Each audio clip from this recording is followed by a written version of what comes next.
Assalamualaikum warahmatullahi wabarakatuh. Salam sejahtera untuk kita semua. Ketemu lagi dengan saya Apin Puriskirida Putri dalam pertemuan kedua di mata kuliah Manajemen Strategi.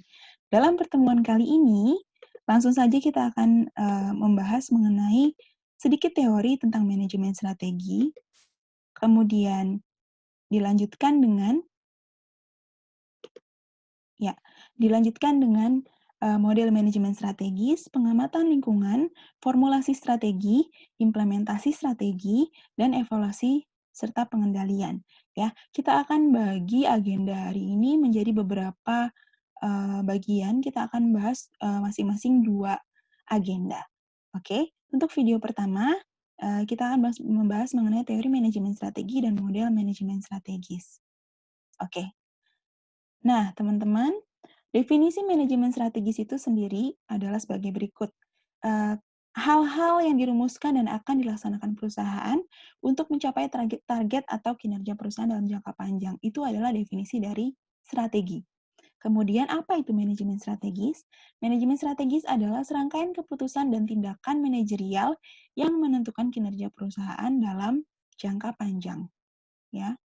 Nah, di sini ada lagi bahwa manajemen strategi sebagai suatu bidang ilmu yang menggabungkan kebijakan bisnis dengan lingkungan dan tekanan strategis. Manajemen strategi sendiri dibagi menjadi 4 tahapan penting. Yang pertama yaitu adalah pengamatan lingkungan, perumusan strategi, implementasi strategi, dan juga evaluasi serta pengendalian. Oke.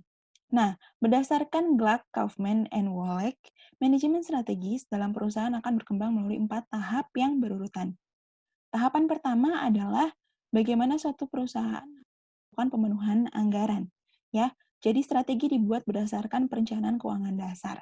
Kemudian di tahapan kedua, melakukan prediksi periode ke depan lebih dari saat ini. Jadi ada eee, forecasting, ya, perencanaan berbasis peramalan atau forecasting.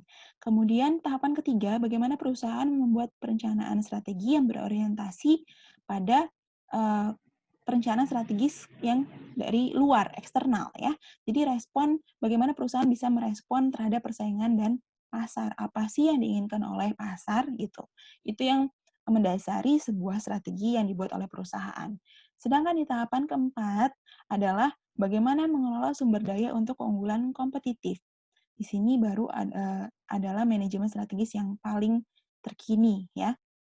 Tidak hanya mengelola sumber daya yang ada, tapi bagaimana sumber daya yang ada ini bisa kita sesuaikan dengan kondisi lingkungan yang ada dan bisa membawa perusahaan kepada keunggulan kompetitif atau keunggulan yang tidak dimiliki oleh perusahaan lain yang menjadi eee, kompetensi atau kompetisi kita, poin kita lebih dari perusahaan lain, seperti itu. Nah, sedangkan, apa sih sebenarnya pengaruh manajemen strategis terhadap kinerja? Jelas berpengaruh, karena dalam mencapai kinerja pasti kita melaksanakan strategi perusahaan ya. Pengetahuan tentang manajemen strategi sangat penting bagi kinerja bisnis yang efektif dalam lingkungan yang berubah. Kita tahu selama ini yang paling pasti adalah perubahan. Jadi, kalau misalnya ada perusahaan yang tidak mau mengikuti perubahan, otomatis lama-lama perusahaan tersebut akan kolaps. Kemudian, penggunaan perencanaan strategis dan pemilihan latihan-latihan alternatif dari tindakan berdasarkan penilaian faktor-faktor internal dan eksternal merupakan bagian penting dari pekerjaan seorang manajer strategis. Jadi, di sini kita melihat bahwa seberapa penting pengaruh manajemen strategis untuk mencapai kinerja perusahaan. Kinerja tidak akan tercapai ketika strateginya tidak sesuai, ketika pelaksanaannya tidak sesuai. Jadi, semua ini saling terkait termasuk pengambil keputusan strategis yaitu para manajemen eh, yaitu manajemen manajer strategis. Begitu ya. Kemudian ini adalah beberapa alasan kenapa sih perubahan strategis itu bisa terjadi? Alasan awalnya tuh kenapa? Ada 4. Yang pertama yaitu munculnya CEO baru, ya. Di semua organisasi ketika ada perubahan pemimpin atau pergantian pemimpin, pasti akan ada namanya perubahan strategis. Yang baik adalah ketika pemimpinnya berganti, maka strateginya tidak berganti, tetapi sistem yang sudah berjalan bisa membawa pemimpin yang baru ini untuk membuat strategi yang lebih baik atau mengarah perusahaan yang lebih baik. Jadi, karena sistemnya sudah berjalan tidak akan mempengaruhi kinerja perusahaan, bukan karena pemimpin yang sebelumnya. Kemudian yang kedua, intervensi oleh institusi eksternal seperti bank. Ini ada kaitannya dengan permodalan atau investasi. Ketika modal atau investasinya berubah, maka strategi juga harus menyesuaikan. Selanjutnya, ancaman perubahan kepemilikan atau pengambil alihan. Ada istilah merger dan akuisisi. Ketika suatu perusahaan tidak mampu lagi mengelola perusahaannya sendiri, maka ada merger atau akuisisi. Otomatis akan ada dua manajemen yang memimpin di dalam perusahaan tersebut. Dan salah satunya harus bisa menyesuaikan. Nah, bagaimana penyesuaiannya bergantung dari pola penggabungannya. Nah, ini akan pasti mempengaruhi strategi yang dijalankan oleh perusahaan tersebut. Kemudian yang terakhir adalah pengakuan manajemen terhadap kurangnya kinerja. Ini yang umum terjadi. Ya, kita tahu perusahaan itu pasti akan mengevaluasi kinerjanya setiap semester ataupun setiap tahun.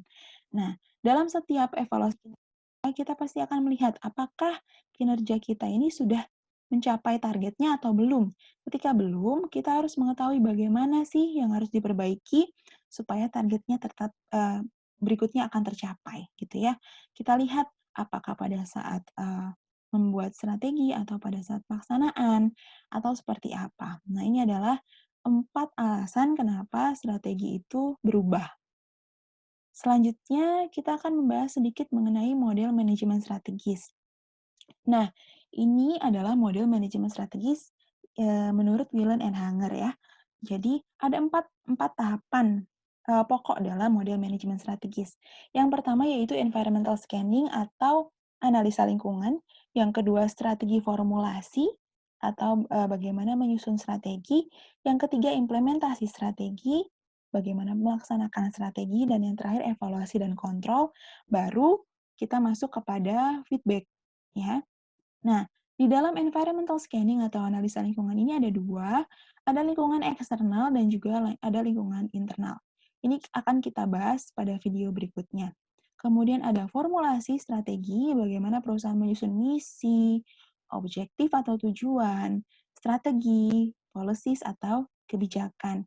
Nah, dari strategi formulasi yang sudah disusun, maka perusahaan harus melaksanakan strategi tersebut melaksanakan program yang ada, sesuai dengan budget yang ada, dan juga mengambil bukan kebijakan, mengambil atau melaksanakan sesuai dengan prosedur yang ada atau standar operasional prosedur. Baru setelah itu kita akan melakukan evaluasi dan kontrol, ya. Melihat performance atau kinerja, sejauh mana kinerja perusahaan itu tercapai. Jika tidak tercapai, maka kita harus melihat feedback-nya. Yang mana sih yang salah? Apa pada saat analisa lingkungan, atau pada saat strategi, atau pada saat implementasi strategi. Begitu. Oke. Nah, kita masuk kepada pengamatan dan lingkungan, tapi ini akan kita bahas pada video berikutnya. Baik, demikian untuk video pertama, untuk pertemuan kali ini kita akan lanjut ke video berikutnya. Terima kasih. Assalamualaikum warahmatullahi wabarakatuh.